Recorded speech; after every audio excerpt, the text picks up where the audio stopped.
Hi, everyone. Welcome back to Podcast and Chill on the Learn English podcast channel. I'm Leo, and here with me is the very serious, very logical Gwen. Hello, everyone. Leo, I'm curious. How are you going to try to make me laugh today? Oh, Gwen, it's not about trying, it's about succeeding. Did you hear about the audience response to our last episode? No, but I'm guessing you're going to tell me. Absolutely. When we posted how to become the best version of yourself, the audience loved it. That's great to hear. It shows they care about self-improvement. Totally. But here's the thing, Gwen. Do you know what really stops people from becoming their best selves? What is it, Leo? Is this another one of your riddles? No riddles today. It's laziness. Laziness? Yep, it sneaks into everything. Fitness goals, study plans, work projects, you name it. That's true. Laziness is like a wall that stops progress before it even starts. Which is why today's episode is called Stop Being Lazy, You're Wasting a Lot of Time. And don't forget, we have a free PDF to help you work on these tips. Make sure to create a copy so you can edit it for your own goals.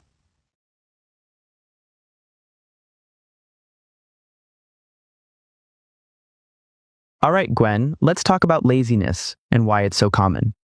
Sure, Leo. Let's start with the root causes.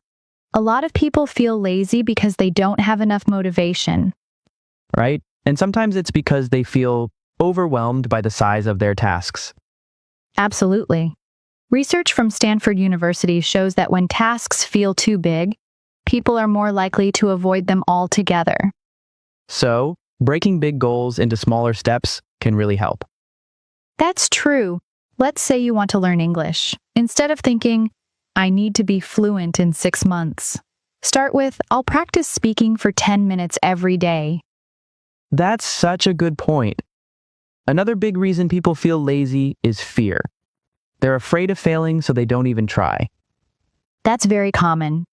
A study from the University of California found that fear of failure often stops people from starting new projects. That's why it's important to remind yourself that mistakes are part of learning. Exactly. Every mistake you make is a step toward improvement. Let's talk about routines. Having a daily routine can make a huge difference. For example, waking up at the same time every day helps your body and mind stay consistent. Right? And building small habits like this can create a ripple effect. Research from Duke University shows that nearly 40% of our daily actions are driven by habits, not decisions. So, good habits make life easier and reduce laziness. Absolutely. Let's say you want to exercise more. Start with a 5-minute walk each day. Once that becomes easy, you can increase the time slowly. Exactly. You're creating momentum, and momentum is powerful. Another big factor that fuels laziness is distractions. Oh, definitely. Phones, social media, endless notifications. It's a battle. Right. A study from Harvard found that on average, people spend about 3 hours a day on their phones. That's a lot of time you could use for something productive. True, but it's also hard to break the habit. Start small, like putting your phone in another room while working or studying. That's a good tip, Gwen. Sometimes out of sight, out of mind really works. And finally, let's talk about mindset. What do you mean by mindset? Well, having a just start mentality can help fight laziness. Sometimes waiting for motivation isn't the answer. That's true. If you just take one small step, the rest often feels easier. And rewarding yourself for progress can keep you going. Like treating yourself to a snack after finishing a task? Exactly. Little rewards keep you motivated. So, to wrap up, understand the root causes of laziness, set small, clear goals, and build good habits. Eliminate distractions and adopt a just start mindset. You've got this, listeners. All right, Gwen, let's break down some key vocabulary we've talked about today. First, motivation. It means the reason or drive to do something. For example, I have the motivation to study. Second, overwhelmed. It describes a feeling of being unable to deal with too much. For instance, I feel overwhelmed by work.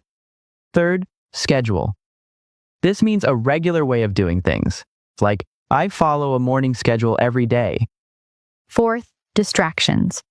These are things that take your attention away from what you're doing. An example is, social media is a big distraction while studying. Finally, failure. It means not succeeding at something.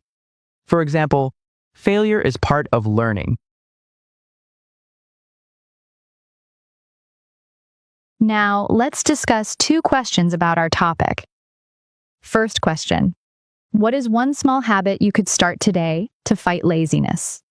For me, I would say drinking more water regularly. What about you, Leo? I think for me, it would be putting my phone in another room when I need to focus. Second question, how can setting small goals help you feel less overwhelmed? I think it's because small goals feel more manageable and easier to start. Exactly. Breaking tasks into steps really makes a difference. What do you think, listeners? Share your answers in the comments below.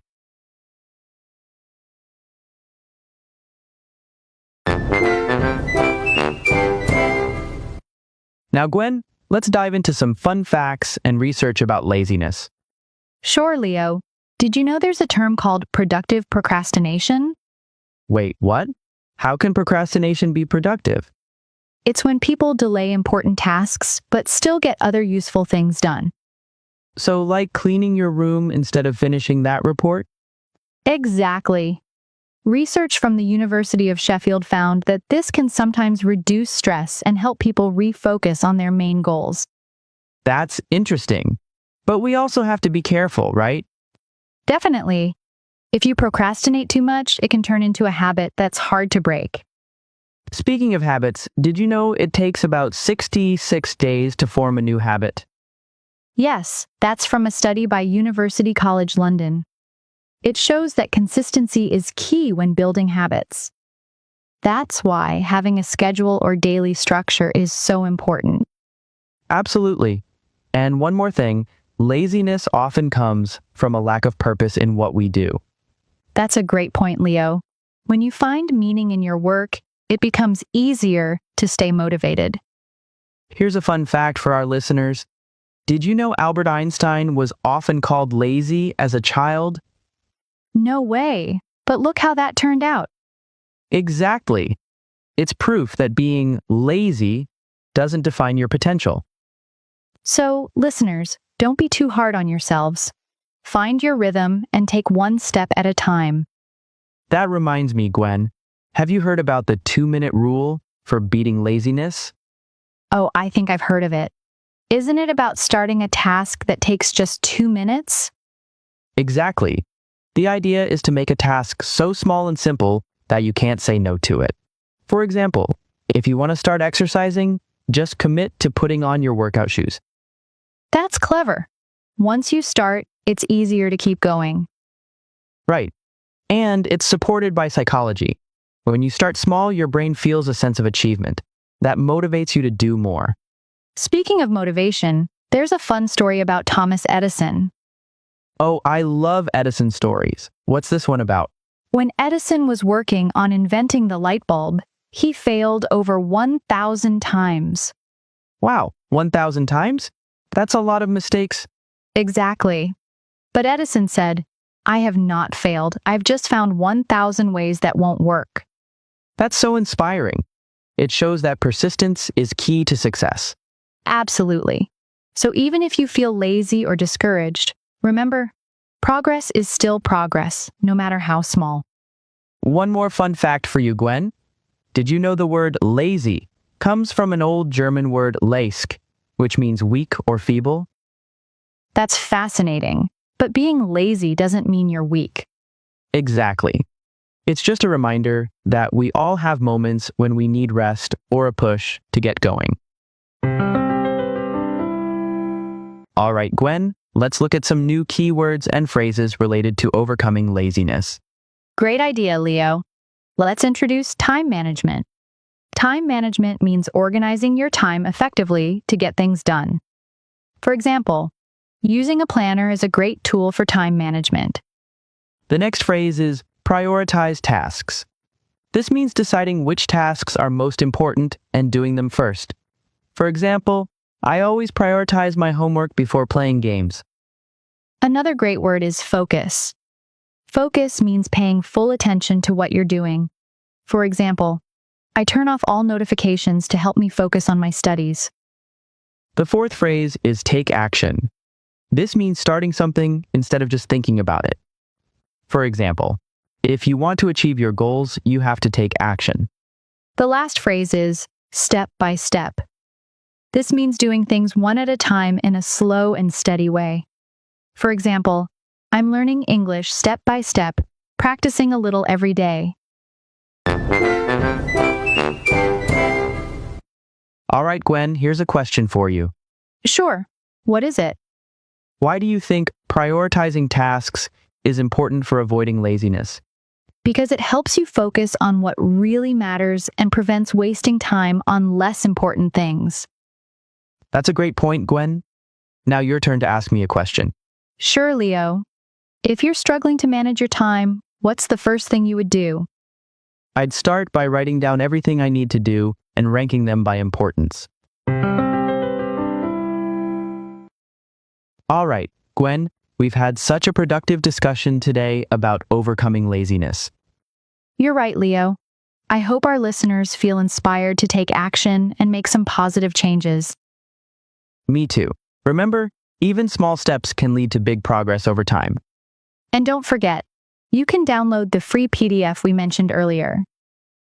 Yes, just click the link in the description or comments and make a copy so you can edit it yourself. It's a great way to personalize the tips we talked about today and put them into action. Before we go, here's a fun fact for you all. Did you know that people who plan their day in advance are 30% more likely to complete their tasks? Wow! It really shows how planning and taking small steps can make a huge difference. Exactly. So, start small, plan well, and keep going. Thank you all for joining us on today's episode of Podcast and Chill. Don't forget to share your thoughts in the comments and tell us what works best for you. We'll see you in the next episode. Take care and keep making progress one step at a time.